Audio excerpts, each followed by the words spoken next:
To His Excellency the Governor, the Premier David Burt, Leader of the Opposition Mr. King, the judiciary members, and heads of civil service departments, ladies and gentlemen.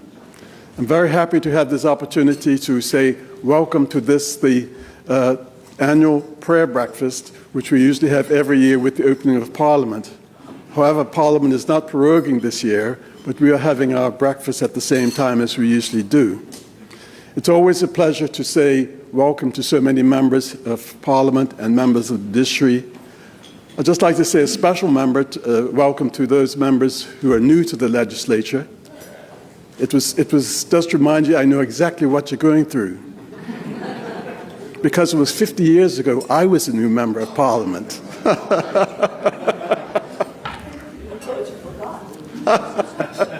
Yes. But however, there was an interest of responsibility, respect for those who had selected me, and the responsibility is very heavy on your shoulders. And I know that you will do an excellent job, particularly when you think of those people that you're representing. Today, we have with us a person who I must recognize. We don't normally have seniors with us, but we have a very special senior with us this morning, Mrs. Isola Harvey.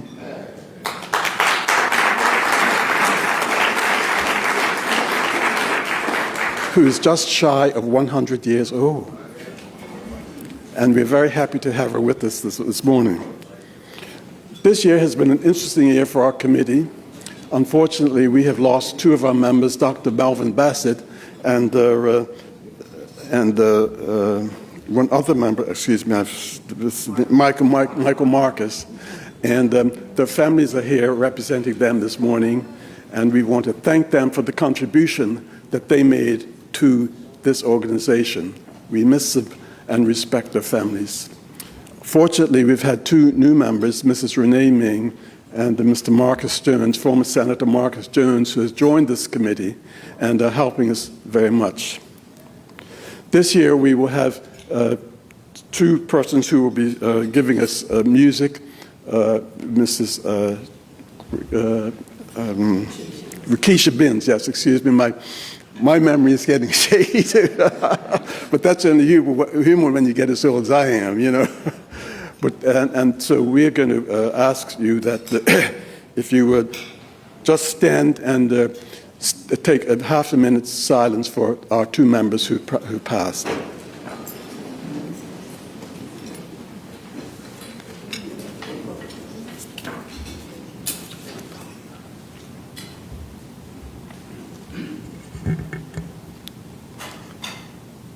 Thank you very much.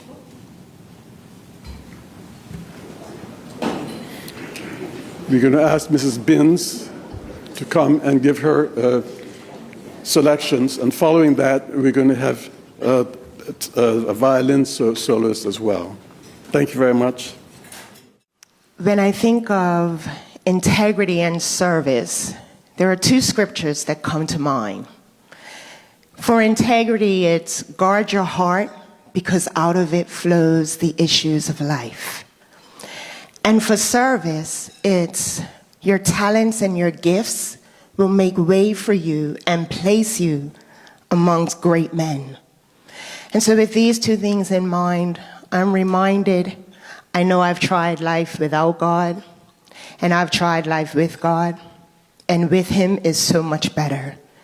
Because at the end of the day, in Him, I am always the best version of myself. And so I hope this song blesses you when we step up to the plate to become that which God has created us to be. We are truly successful. We can spend time doing a lot of good things, but when we do that thing that we were created for, we have made our way. So I hope you're blessed.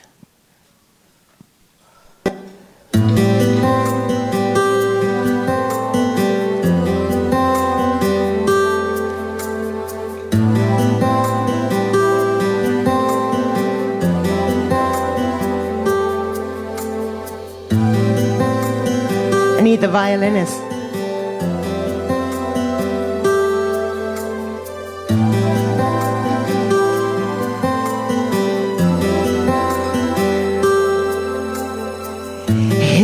journey of life, there are winding roads, mountains high and valleys low.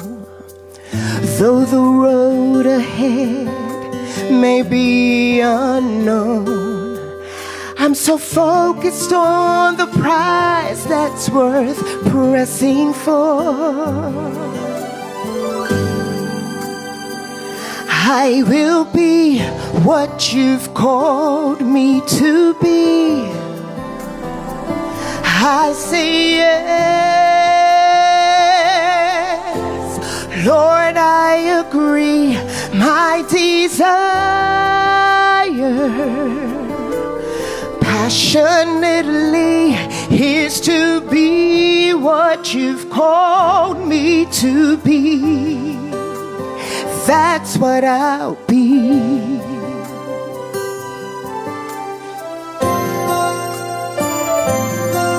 Oh, road signs read destiny. I'll follow wherever you lead. Nothing can hinder me, for the prize is all I see. All I see. I will be what you've called me to be. I say yes, Lord, I agree. My desire passionately is to be what He's called me to be. That's what I'll be. Oh God, I will be what you call me to be. Oh, I see it, Lord, I agree. My desire, passionately what He's called me, that's what I'll be. If I can have a testimony in the building saying you will be what God has called you to be, that you will do the very thing that He created you for, that you will be able to lead with integrity in service.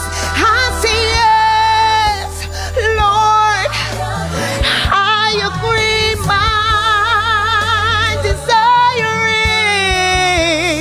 is passionately, I'll be what you call me to be. Oh, that's what I'll be. Yes. Thank you. Yes to His will. Yes to His way. I will line up and follow my King as He leads me along this way. I say yes and surrender. Oh, yes.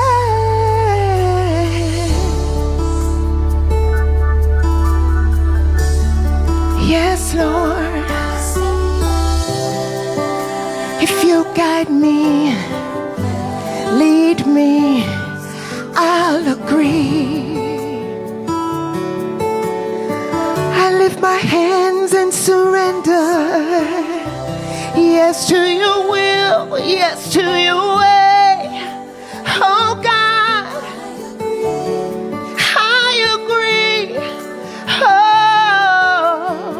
I say yes. Wherever you lead me, Lord. Yes.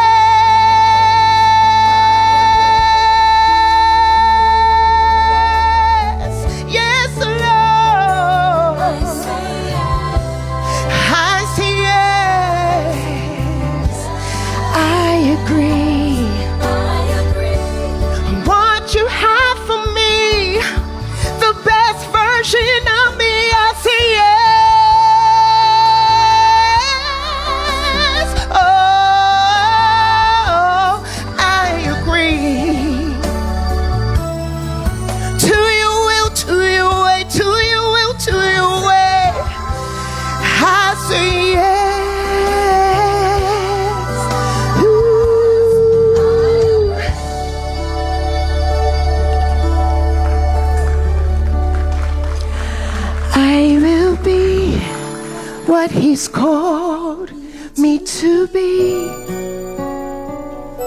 I say yes.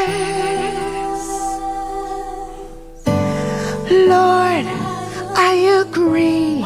My desire, my honest desire, passionately is to be what you call me to be. That's what I'll be. Thank you.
Good morning, all. Today's reading is from Proverbs chapter 20, verses 5 through 7. The purposes of a person's heart are deep waters, but one who has insight draws them out. Many claim to have unfailing love, but a faithful person who can find? The righteous lead blameless lives. Blessed are their children after them. Thank you. Good morning, all. I am here to deliver the prayer for the nation. So I ask that you close your eyes and look to the Lord. Dear God of all nations, we lift our nations worldwide to you and our beloved island, Bermuda. We ask that you look upon the leaders globally and here on island and grant them the wisdom, integrity, humility, commitment to justice and to peace, and the courage to be leaders of integrity.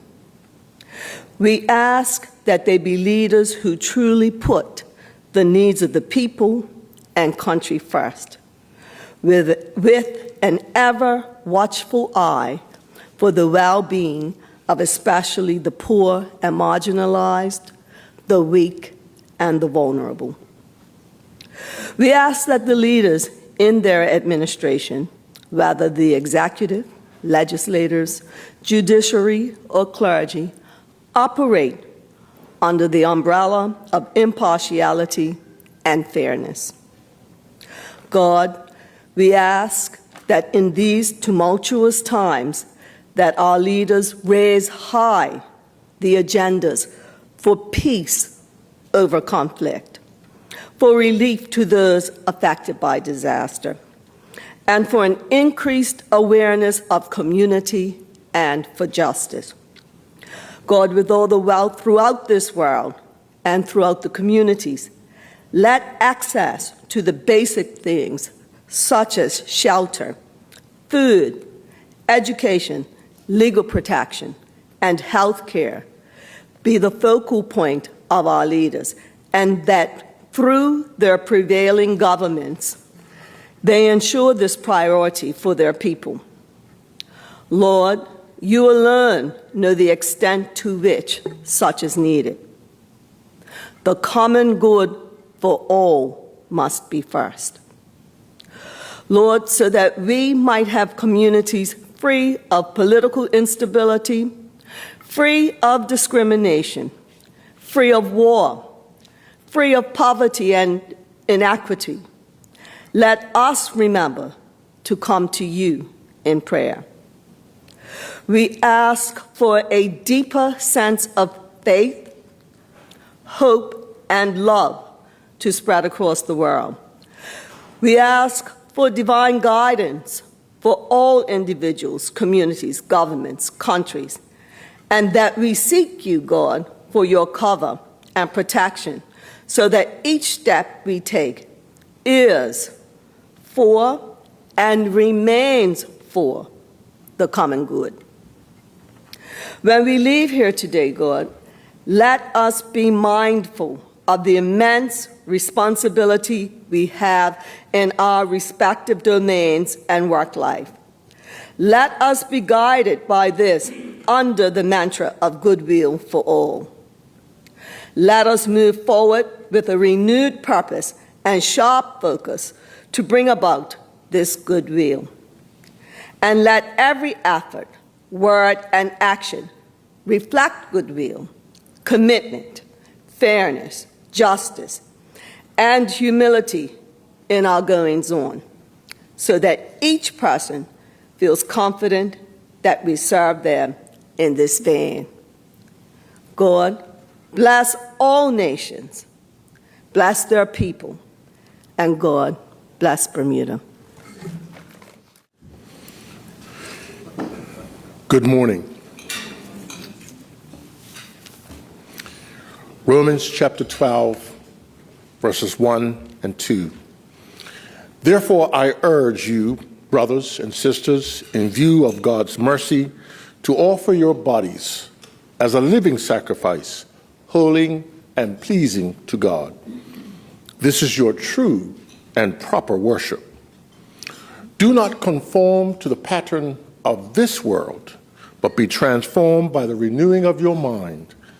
Then you will be able to test and approve what God's will is, his good, pleasing, and perfect will.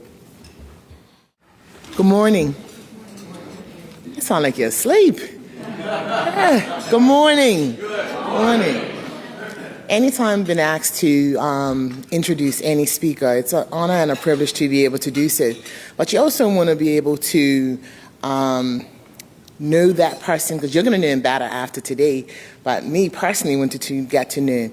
So anytime I'm asked, I say, well, most important question for me, are you Somerset or are you St. George's? So I can tell you today we're in the right space, because he is the St. George's Cup match supporter. Yeah, he's from Harris's Bay. He supports Cleveland County Cricket Club. He loves to cook, and upon reflection of his life, he realizes just how important St. George's is to him in terms of his familial roots. So I think we have a great speaker today, personally. There may be others that disagree. Our guest speaker, Mr. Gil Tucker. Mr. Tucker was educated in Bermuda at Harrington Sound Primary School and Saltus Grammar School before continuing his studies overseas at the Williston Northampton School and Boston College, where he earned a Bachelor of Science degree in accounting and marketing. He began his professional career with Ernst & Young, EY, working in both the United States and Bermuda offices, and later served as country managing partner until his retirement in 2015. During his tenure, he was also a member of the regional executive team overseeing the firm's operations in the Bahamas, the British Virgin Islands, and the Cayman Islands. Mr. Tucker has contributed extensively to public service and community development in Bermuda. He has served on numerous government boards, including those for tourism and education, and currently sits on the Financial Policy Council. His past leadership roles include the chairman of the Bermuda First, the Hospitality Institute, and the Career Center, as well as president of the Hamilton Rotary Club. He also served on the HSBC Bermuda Board as chairman of the Audit and Risk Committee and spent 2 decades on the Saltus Grammar School Board of Trustees, the last 13 years as its chairman. Born and raised in Harris's Bay, Mr. Tucker remains an active supporter of Cleveland County Cricket Club. He is married to Beverly, and together they have 2 adult children, Alana and Rodlin. Next person you see at the podium is Mr. Tucker. Thank you. The Premier, the Leader of the Opposition, the U.S. Council, and the Bishop of Bermuda. I think if I messed up, I apologize. And I also want to, again, highlight Mrs. Isola Harvey. She's a good friend of mine. I recognize her whenever she's in an audience because Mrs. Harvey, along with her late husband Gerald and several others, I think built the foundation of modern Bermuda. And the opportunities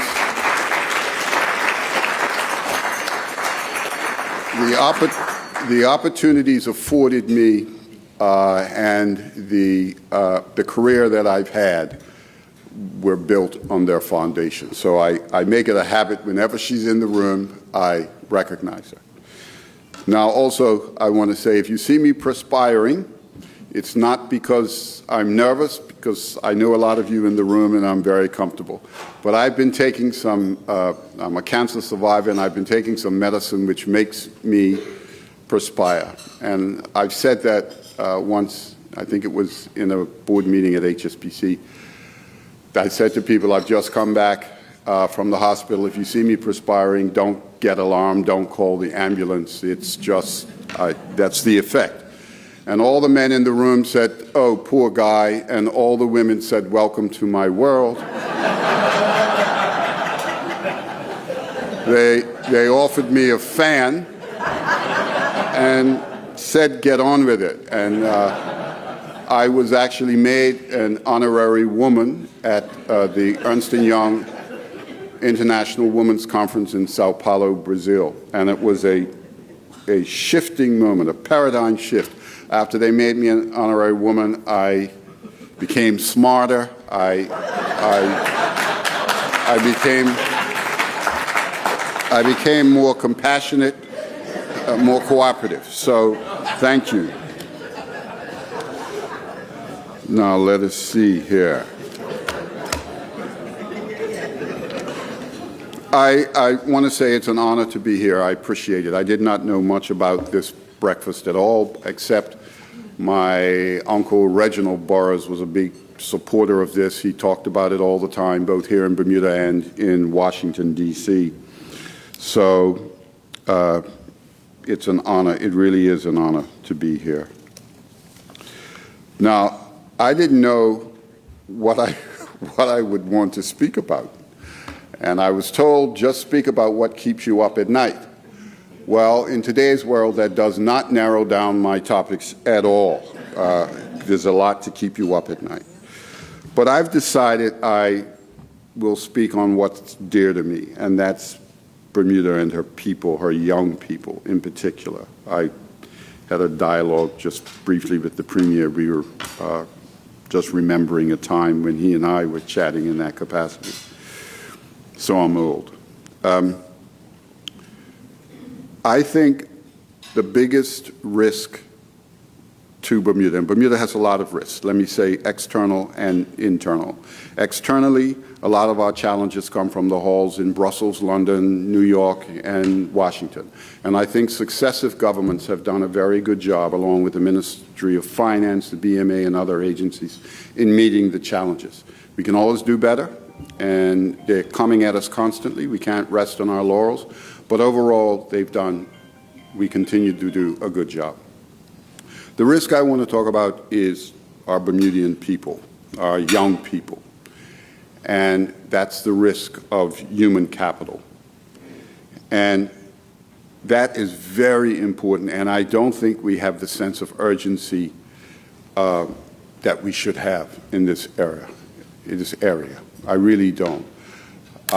I don't know what it says to us as a community where we march on Parliament over an airport, and we march on Parliament over the Uyghurs, as I recall. And I'm not saying that those things are not important. It's democracy in action. I support that.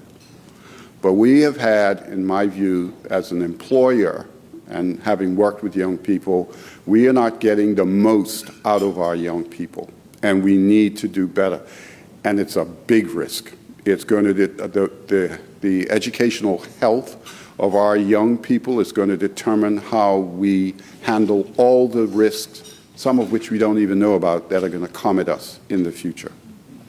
We must do a better job, I think.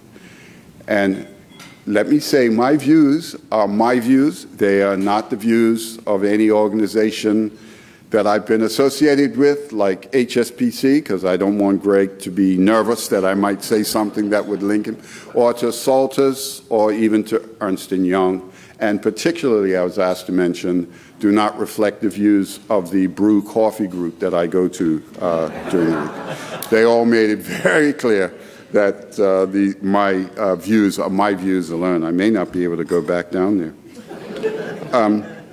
Why is this important? I think because, to set the stage, Bermuda's small. It's 13,000 isolated acres. That's all it is.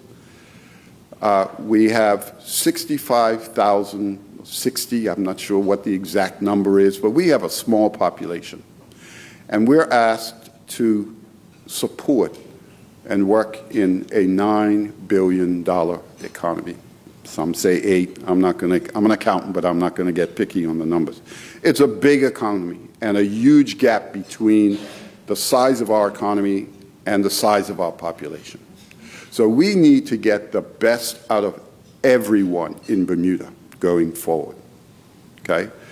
And I think when I look at where we are, we've just got some work to do. Our education system is not producing the results that it should. Now, I'm not blaming everyone in this room. Let me make a blanket statement. Everyone here is wonderful, okay?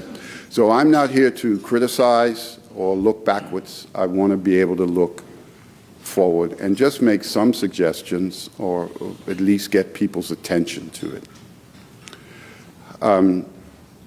If we decide that we are going to really tackle this problem, we need to have an open and honest communication and dialogue. Bermuda, the world's changed. When I first came to Ernst & Young, the world, I always say, was like a fish tank. The global economy was a fish tank, and it had dividers in it. And when you have dividers in a fish tank, you can have different water levels. Each section or economy or country can have its own water levels. We're now in a global economy. And so all those dividers have been taken out. So now there's just one water level. And we have to compete in that water level, and we have to swim with the big fishes. And historical tools that we've used, like immigration, have a role to play, but they're not going to be as effective. The best chance for our young people is to provide them with the tools in order to compete. Because I'm here to tell you, whether we like to hear it or not, no Bermudian is guaranteed a job. They're just not anymore. Even if we want to, we can't.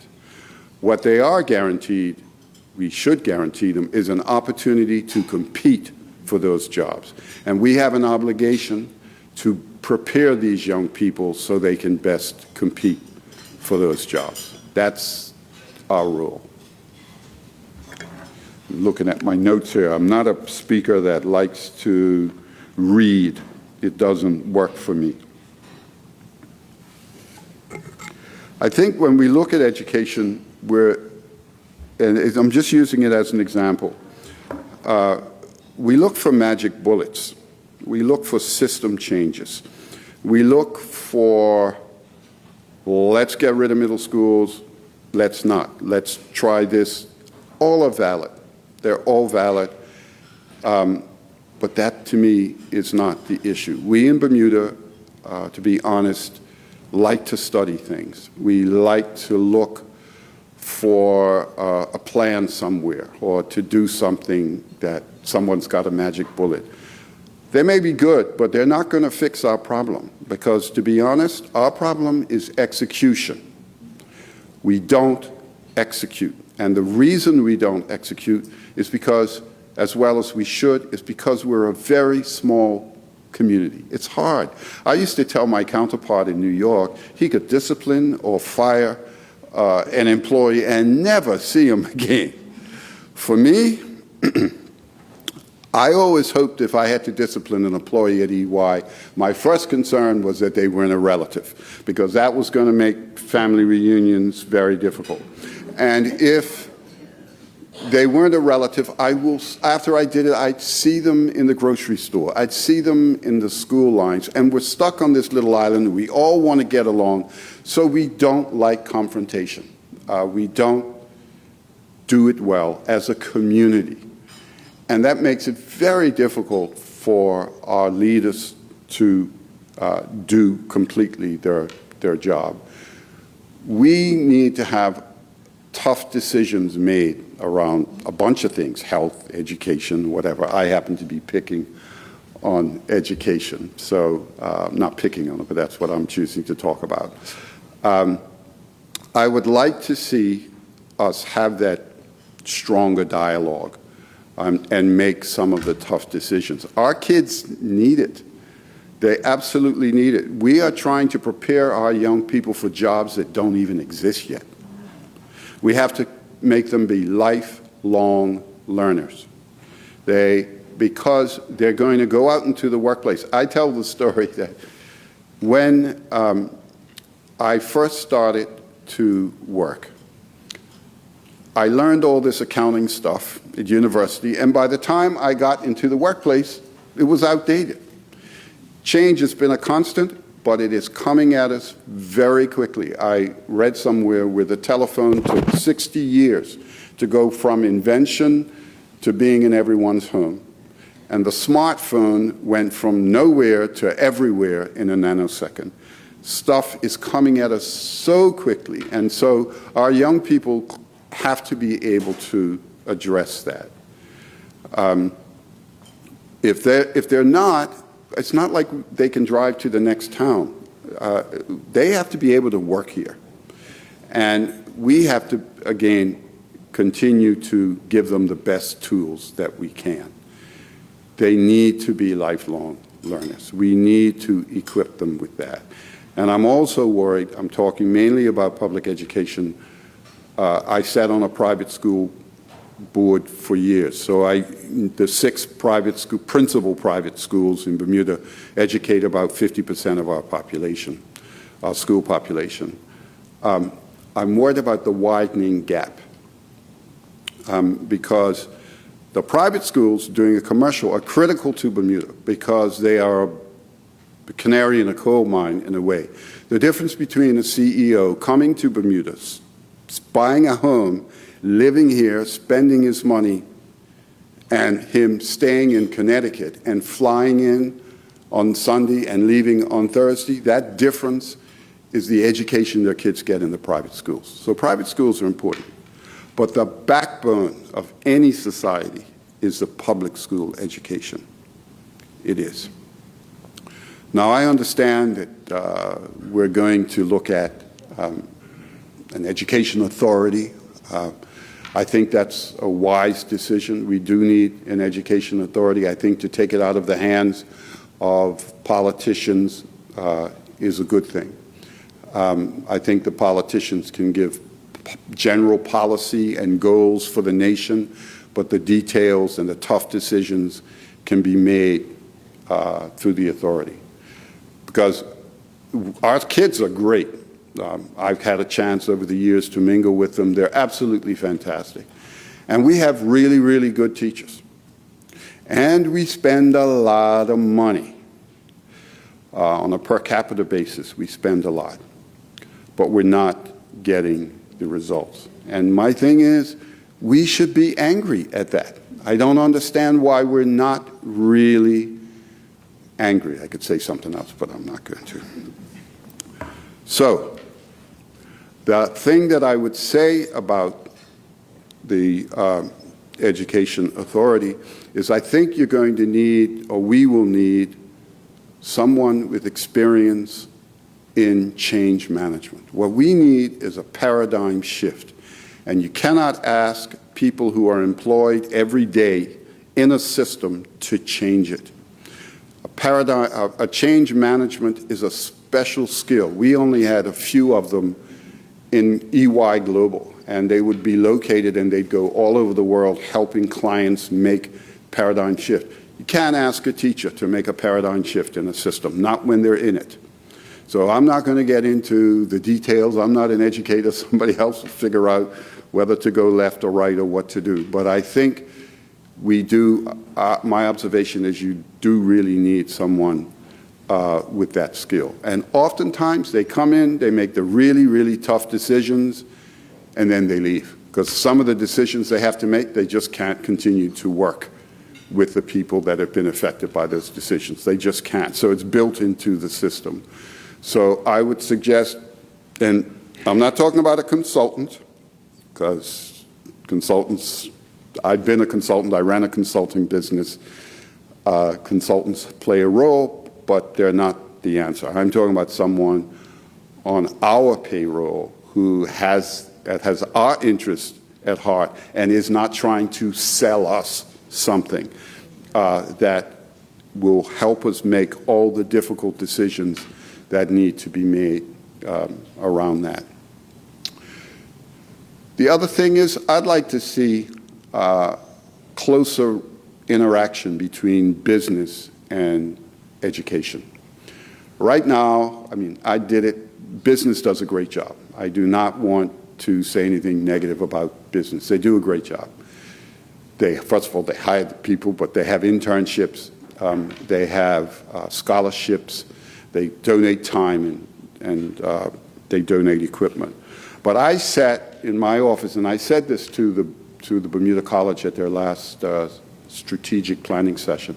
I sat at my office, and never once in my career at EY did I have someone from a high school or the Bermuda College come to my office and ask me, what are the jobs of the future? Where's Bermuda going? What are your needs going to be? Help us give input into the curriculum. I never had that, and that's what we need. You need to keep the people that are going to be doing the jobs, you need to keep them very, very close to education. You can't have education over here and business over here. And it makes no sense, again, to invite people into the schools and talk all about jobs and career opportunities and then not prepare them to be able to get the jobs. Globalization it's coming. It's not a question of whether you like it or not. When I first used to hire people at EY, we had a standard. It was generally, we wanted someone who came from an approved university with a .30 in their major or whatever. And I'd come across a nice Bermudian kid who's working a couple of jobs, their parents are doing 2 or 3 jobs, and they were just below our standard. In the old world, I'd pull them across. I'd say, you know what, I'm going to give them a chance anyway. Once we became global, can't do it. You have to hit the global standard. And the reason I can't do it is because if I make too many exceptions, then the Bermuda office inside the global world becomes known as an office that can't make the standard. And then when I come across a really, really smart young Bermudian that I want to place in London or I want to place in New York for experience, the EY world says, well, I don't know about Bermuda. They're a place where they can't really make the standard. When you're part of a global organization like that, you have to hit the standard. And I'm a proud Bermudian. There's no reason why we can't hit the standard. We're just as good as anyone else. And believe me, we punch above our weight. But every bit of juice in this fruit, all of our young people, we have to get the best out of them that we can. So that's the world we're living in today. Also, I'd like to talk a little bit about what constitutes a qualification. We hear this all the time. He's qualified, she's qualified, and a lot of times it's based upon their resume. They went to school. Well, I'm here to tell you that today, whether, I don't care, people think it's all exempt companies, but no, it's local businesses as well. Local businesses have to compete globally as well. They may not be all over the world, but their customer expectations are global. They're selling to Bermudians. Bermudians have the same customer expectations as everywhere else in the world. They watch TV, they know what's going on, they're on the internet. You can't half-step to a Bermudian in giving them service, even just because you're in Bermuda. So we have to be able to address that. I sometimes get a little emotional about it in the sense that I just think it's really, really important. It's an important issue. And when we talk about qualifications, it's not just the degree. Businesses hire on soft skills. They really do. The degree, I'm sharing something with people who aren't business people. The degree gets you in the door. The degree does not guarantee you're getting hired. If I'm hiring someone today, I want to know that they're a quick learner, that they're a good communicator, that they know how to develop their teammates. All of these are soft skills. And I'll tell you, they're lifelong skills. I sat behind a desk at EY. I sat on the board at HSBC. And at Saltus. The soft skills I used all the time. I was a busboy at Castle Harbor, working my way through school. And I learned some soft skills there, how to come out of my shell, because back then it was based not mandatory gratuities. You had to work to get the money. So I couldn't be shy. If I did, I'd be going home with empty pockets.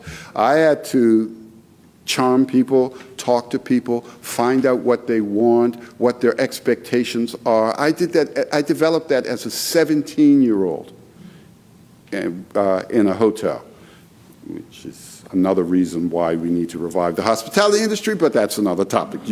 That can be the speaker next year. I used those skills every single day that I walked into Ernst & Young. When I faced my clients and my customers, they are lifelong skills. The accounting, PCAOB stuff, that changes every month. It's not the technical data, and technical data is the easiest to transfer. If you ask me to hire someone that doesn't have the technical knowledge, but they have all those soft skills, I can work with that. Someone coming in with the technical knowledge, but not having the soft skills, that's a hard mountain to climb. So we need to accept the fact that qualifications are a lot broader, and I get it because of our history, that people work hard, they send their kids away to school, they come back with a degree, and they say, my son, my daughter's qualified, so, give them the job. It's very, very competitive out there, and you have to be at a certain standard. The old way is not going to work anymore.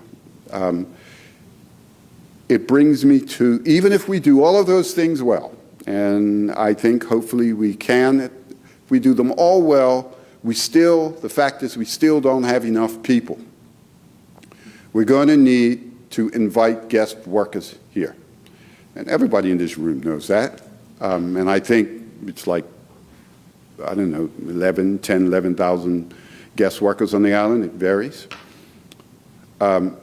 We need to have a capital plan as to how we're going to attract those guest workers. When I used to go abroad to Dublin or to London, or Toronto, we never went to the U.S. Simply because the tax advantages weren't there. U.S. citizens have to pay tax no matter where they are. But in other countries, they'd love to come to Bermudan places because they get a tax break from their home country.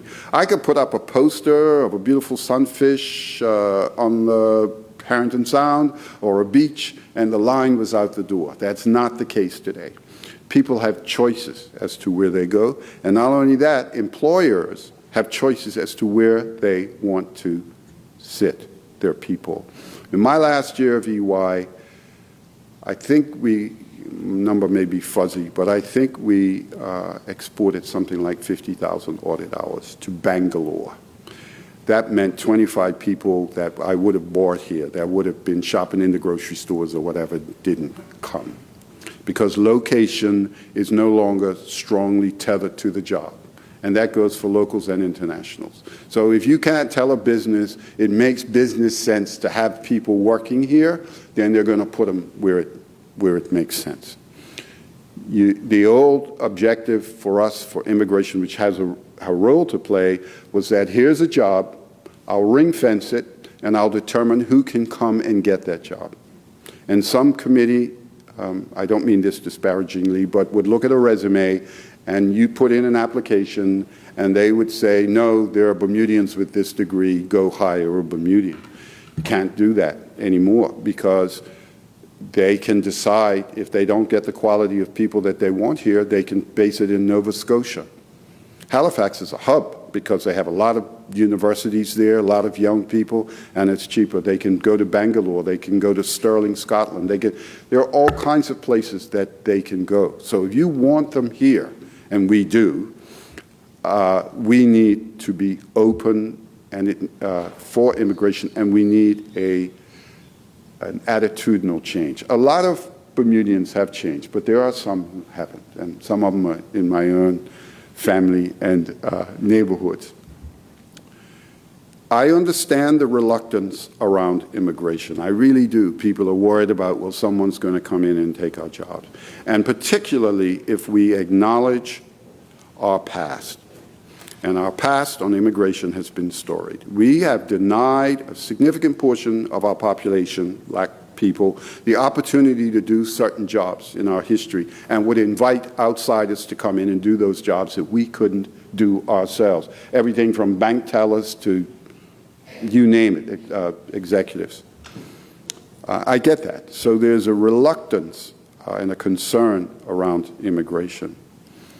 But we also, I remind people that it was migrants from the West Indies who helped fundamentally change Bermuda and make Bermuda a better place. When you think of Edna May and Victor Scott, when you think of Dr. Gordon, you can even consider Mr. King's grandfather, Dr. King, who came here, I think from Trinidad, I'm not sure.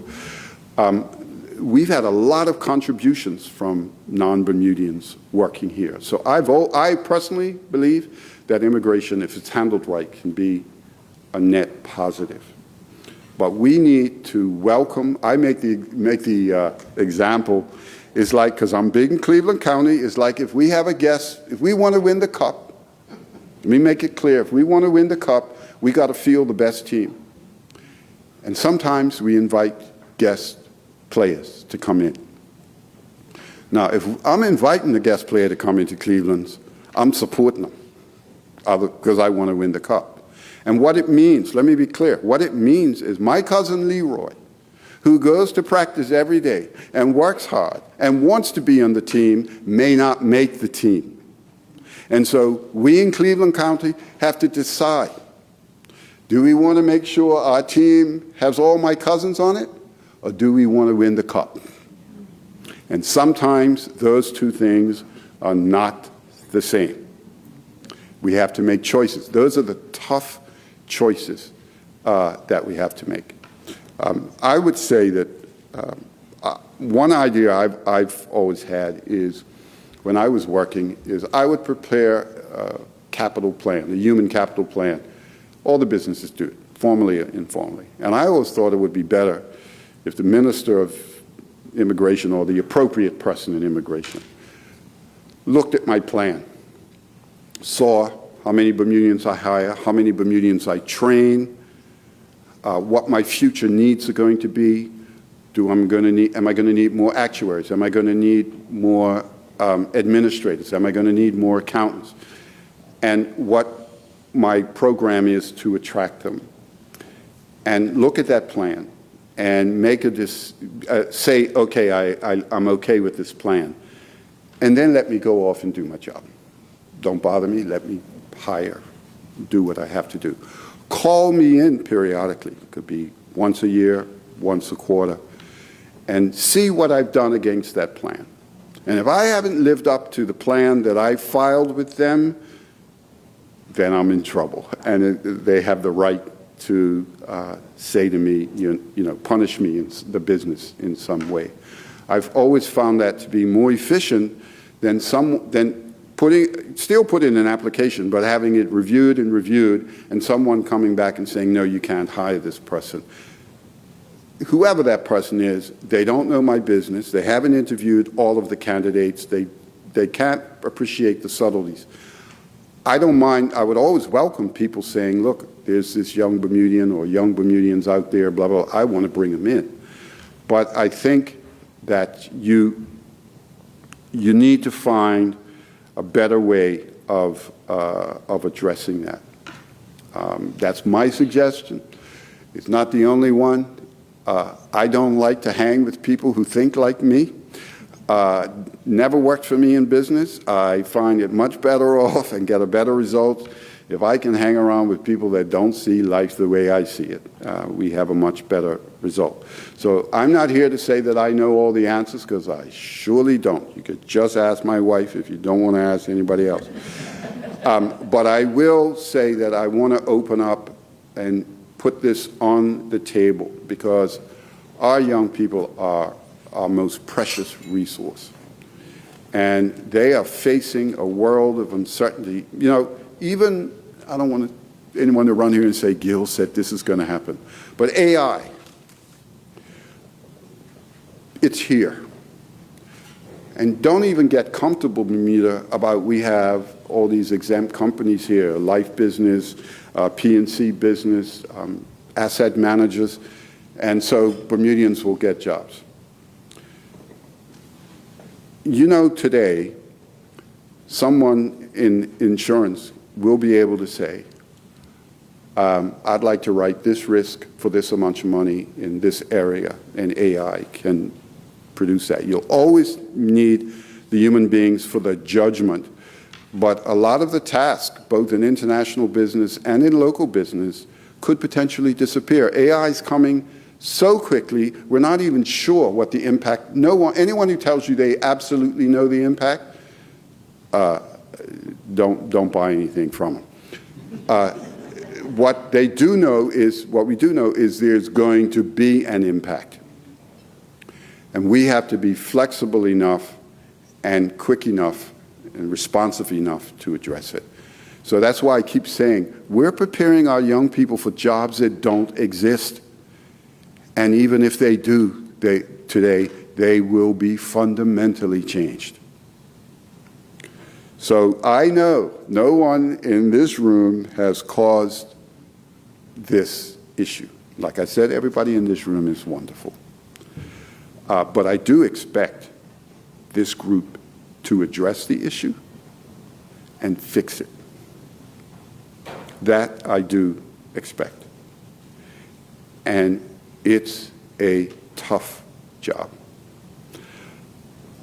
I want to say that I thank you guys and ladies for your service as parliamentarians and other government officials. Very challenging job. I was explaining this to a friend of mine overseas. 65,000 people, small community.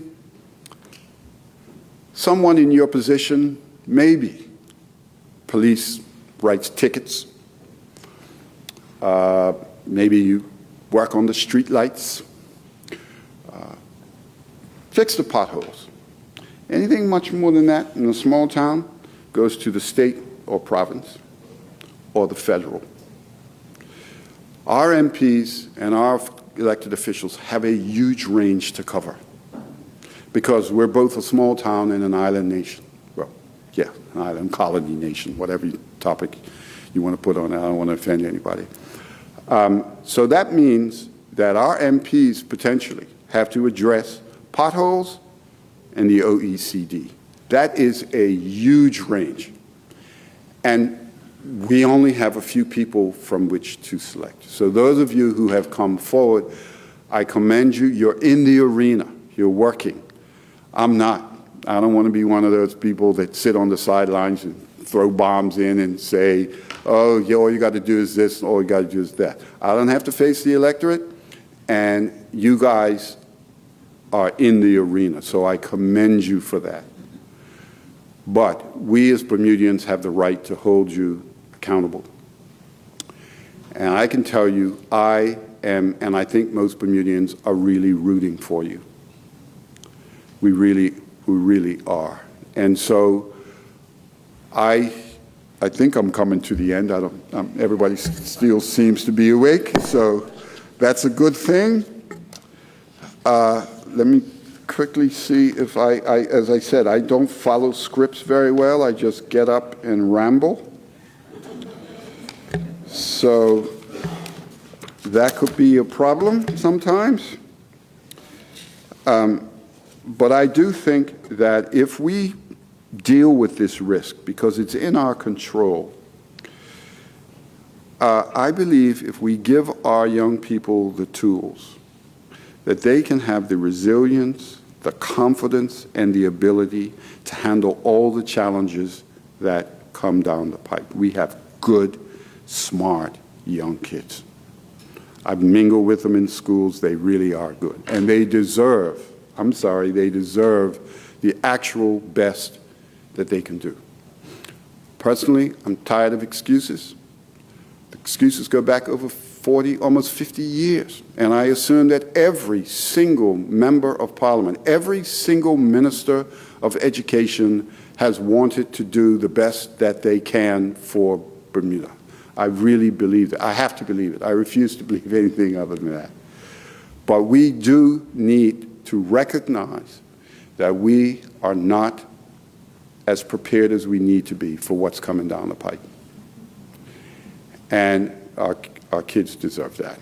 So, having said that, it is now my pleasure to thank you. I hope I haven't kept you too long. Walter told me a time limit. He said he'd chuck me out if I didn't adhere to it.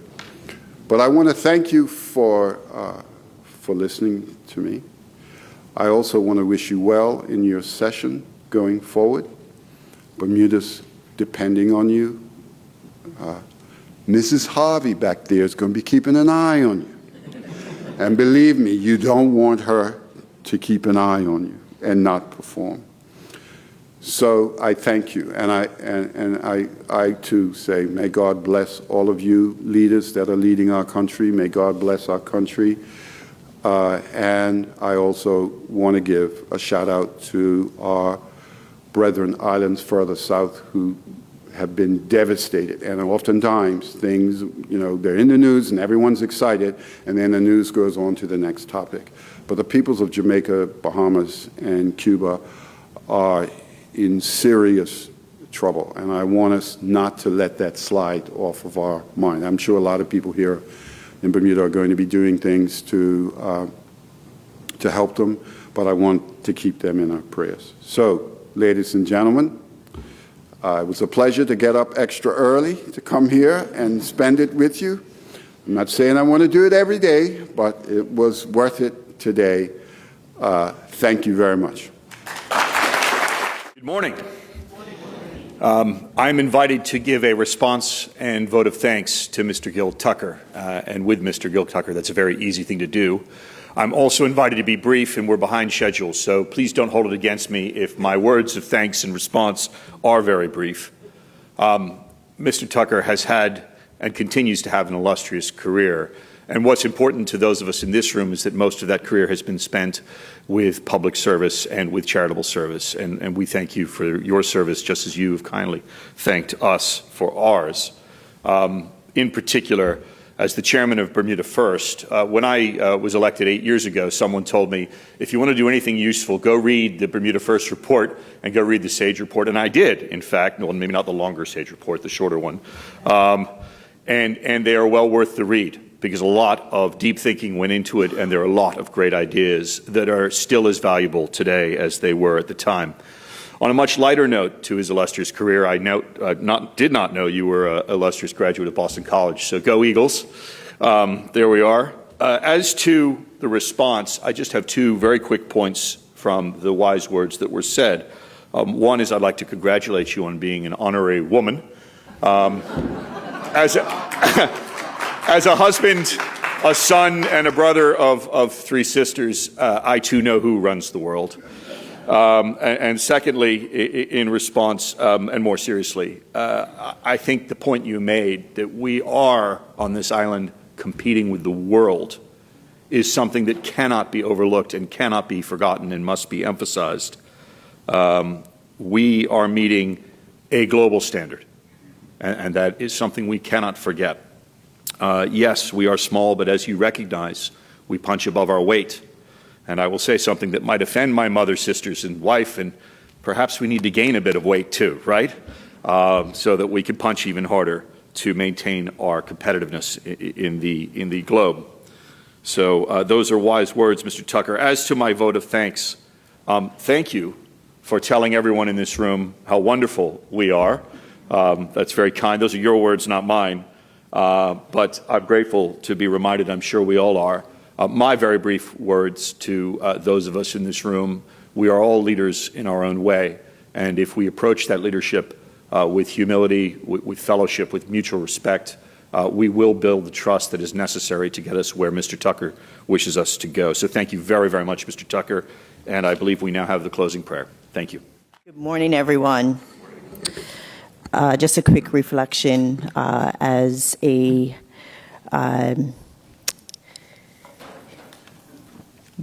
lady who represents St. George and Harris's Bay, Mr. Gil Tucker. I don't know if you remember the Brangman family that lived just down the hill from Marston Methodist. I would say that, yes,